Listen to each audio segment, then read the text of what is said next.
দলের সদস্য সংগ্রহ করা এবং পরবর্তীতে সেই সকল সদস্যদের নিয়ে একটি পূর্ণাঙ্গ দল গঠন করা তথ্য কল্যাণের জন্য একটি গুরুত্বপূর্ণ কাজ।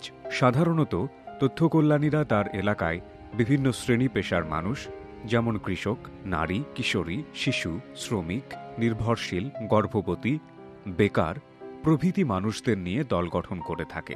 এখন আমরা দেখব তথ্য কল্যাণী মণিয়াপা কিভাবে তার এলাকায় কৃষক দলের সদস্য সংগ্রহ করে একটি পূর্ণাঙ্গ কৃষক দল গঠন করছে।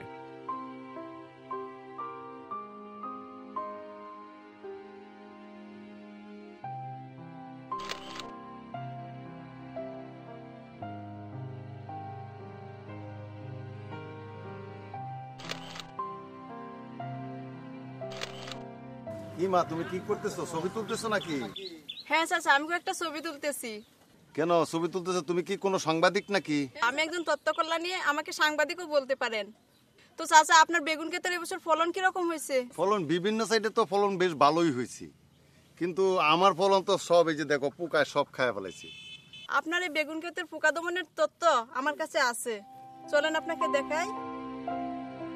শুরুতেই আপনি যেই দল গঠন করতে চান সেই দলের একজন সদস্যকে চিহ্নিত করুন। চিহ্নিত করা সদস্যের কাছ থেকে তার সমস্যা মন দিয়ে শুনুন। সম্ভব হলে তার সমস্যার সমাধান দেওয়ার চেষ্টা করুন। ওই সদস্যের মাধ্যমে একই পেশায় নিয়োজিত এলাকার অন্যান্য মানুষদের সাথে কথা বলার চেষ্টা করুন এবং তাদের কাছে তথ্য কল্যাণীর কার্যক্রম সংক্ষেপে ব্যাখ্যা করার চেষ্টা করুন। আমাদেরকে বুঝাইয়া দিবেন, তাহলে আমরা সবাই মিলিয়া ওনার কাছ থেকে একটা সুপরামর্শ নিই। আমি হচ্ছে তথ্য কল্যাণী মণি। আমি গ্রামের প্রত্যেকটা মানুষকে সেবা দিয়ে থাকি। আপনারা যারা কৃষকরা আছেন, আপনাদের কৃষি সম্পর্কিত যাবতীয় সমস্যার যে সমাধানের তথ্য ও পরামর্শ আমার কাছে আছে। আপনারা কয়েকজন কৃষক মিলে যদি একটা দল গঠন করেন, তাহলে আপনারা সবাই এই সমস্যার সমাধানের যে বিষয়গুলো আছে সবাই একসাথে মিলে শিখতে পারবেন। আমরা বুধবার বিকাল 4টায় কৃষক ক্লাবে বসবো, দল গঠন নিয়ে আলোচনা করব। নির্দিষ্ট দিনে আরও সদস্যদের নিয়ে একটি সভার আয়োজন করুন। সভার দিনে সকলের সমস্যা মনোযোগ সহকারে শুনুন এবং আপনি কিভাবে তাদের সহযোগিতা করতে পারবেন তা তুলে ধরুন। আপনারা যারা কৃষকরা আছেন, মাঠ পর্যায়ে কাজ করতে যায় কিন্তু অনেকেই অনেক ধরনের সমস্যায় পড়েন। তো গত কিছুদিন আগে আমি নুরুল আমিন চাচার সাথে কথা বলে দেখলাম যে ওনার বেগুন ক্ষেতের একটা সমস্যা। তো এরকম কিন্তু অনেকেই আমরা অনেক ধরনের সমস্যায় পড়ি। আমরা যদি একটা কৃষক দল গঠন করি, তো এই দল গঠনের মাধ্যমে কিন্তু আপনাদের বিভিন্ন ধরনের সমস্যার কথা আমি শুনতে পারবো এবং এই সমস্যা সমাধানের তত্ত্বটা আমার কাছে যেগুলো আছে আমি আপনাদেরকে দিতে পারবো। তো এবার বলেন আপনাদের কার কি সমস্যা আছে? আমি এই বছর 2টা প্লটে 2 ভাগে শশা করেছিলাম। তো এটার মাধ্যমে দেখা গেছে যে আপনার একদিকে মিডিয়াম শশা হয়েছে, আরেকদিকে ক্ষেত খুব সুন্দর হয়েছে, কিন্তু শুধু পুরুষ ফুল, স্ত্রী ফুল নাই, যার ফলে আমি ফলন পাই নাই। এটার জন্য দায়ী কে? বীজ। আচ্ছা, মনে হয় যে ইঁদুরের যে একটা জ্বালা যন্ত্রণা, দেশের ধান ফসল বীজ এগুলা যা আছে সম্পূর্ণ কাটা করে নষ্ট করে দেয়। মানে আমরা কোনো অত্যাচার নাই। এটার জন্য কি পরামর্শ করি আপনার কাছে সমাধান মিলানি দেবো, এই জন্য আমরা একটা আপনার কাছে পরামর্শ চাই। আলু করলে তো আন্দাজি আমরা তো জানি না, সার দিয়ে তাদের সমস্যার একটি তালিকা তৈরি করুন। আমি আপনাদের সমস্যাগুলো শুনলাম, এটা নিয়ে একটা তালিকা তৈরি করছি।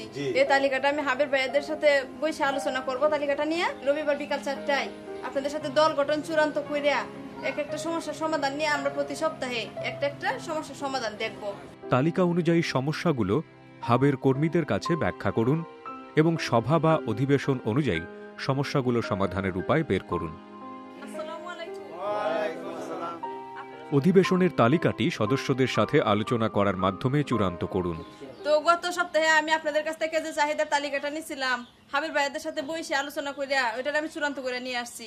এখন এটা আমি আপনাদেরকে পড়ে শোনাই। আমরা প্রথম সপ্তাহে শিখবো হচ্ছে কম্পোস্ট সার তৈরি, ব্যবহার ও বিক্রয়। দ্বিতীয় সপ্তাহে শিখবো আলু সংগ্রহ ও সংরক্ষণ। তৃতীয় সপ্তাহে শিখবো ইঁদুর নিধন। চতুর্থ সপ্তাহে শিখবো ধান বীজ সংরক্ষণ। না, এখানে কথাটা হলো যে 3 নম্বরে যে ইঁদুর নিধন, প্রথম সপ্তাহে আমরা ইঁদুর নিধনটা জানবো, কারণ এটা আমাদের খুব বিশাল ক্ষতি করতেছে। এটা আমরা আগে দরকার। তো নুরুল কাকার সাথে কি আমরা সবাই একমত? আমরা ইঁদুর নিধনটাই প্রথম সপ্তাহে শিখবো।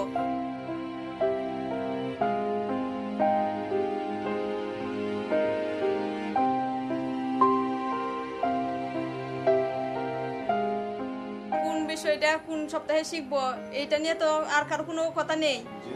তো এবার আমার দলে কে কে থাকতে চান এবার একটু হাত উঠান। এবার আপনারা সবাই হাত নামান, আপনারা এক এক করে নাম বলেন, আমি আপনাদের নাম লিখে নিচ্ছি। এরপর সদস্যদের নাম নিবন্ধন করুন।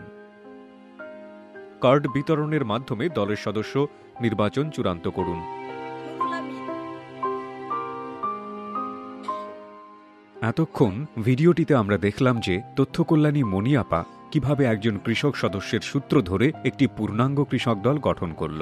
এখানে একটি কৃষক দলের উদাহরণ দেখানো হলেও নারী, কিশোরী, শিশু, শ্রমিক, নির্ভরশীল, গর্ভবতী, বেকার ইত্যাদি মানুষদেরকে নিয়ে দল গঠন করার সময় একই পদ্ধতি ব্যবহার করা যেতে পারে।